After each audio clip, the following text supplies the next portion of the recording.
Before you start your workout, I really encourage you to warm up your joints and your spine. Even if you're not working out, make it a habit in the mornings to loosen up, especially the hips and the ankles, the glutes, and the spine. Leg swings are a great way to get the hips and the whole lower leg warmed up, especially that ankle. Going into some deadlifts, working to activate the back of the body, the glutes and the hamstrings. Also working to wake up the muscles along the spine. Squats are a great way to assess any weaknesses that you might have in the body. Showing you here, if you find that your knees start to come forward rather than your hips being sent back, we'll put added load and pressure into the knee joint and keep you from really activating the glutes and getting that hip extension. Also notice if your knees start to come inward. If so, then you're not activating the outer part of the hips, the glute medius, to keep those legs in proper alignment. Also, if your shoulders start to come forward, right? If you're hinging too far forward, then you're not working through the upper back and the hip flexors are too tight and they are pulling your upper body or your torso towards the ground.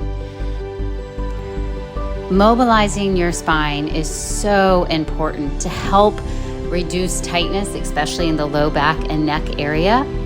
The spine moves in 4 directions, right? We've got rotation, we have lateral flexion, we have forward flexion, and we have extension.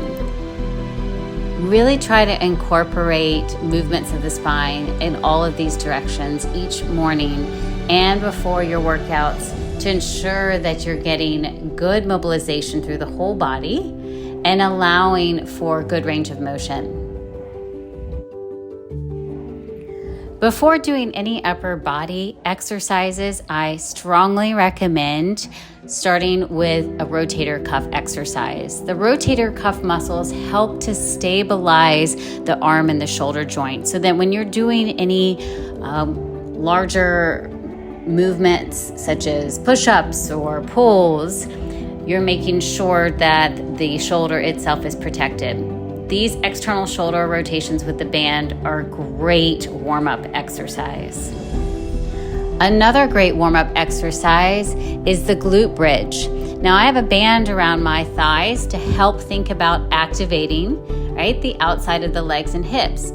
So again, if your knees tend to come in when you're doing a squat, this is an excellent way to start thinking about activating the lateral or outside part of your leg and hip. Wonderful way, again, to create some stability around the lumbar spine and the pelvis, and wonderful warm-up exercise. After you've done your mobility warm-up and you've done your stability strength warm-up for your shoulders and your glutes, it's time to go into some core activation exercises. Dead bug is one of my favorites. It really works to feel the core having to stabilize the spine, and you're working through the shoulders and the hips and legs. Sternum drops are also an excellent exercise to think about stabilizing the shoulders and activating the serratus muscles, which help to keep your shoulder blades stable on your back. Going into opposite arm leg reach is another excellent exercise to warm up the core and really think about activating the whole back side of the body and keep the spine stable. Warm-up plank exercises are another excellent exercise to activate all the muscles in the body, thinking about stabilizing in those shoulders, the glutes, and again, the muscles in the core.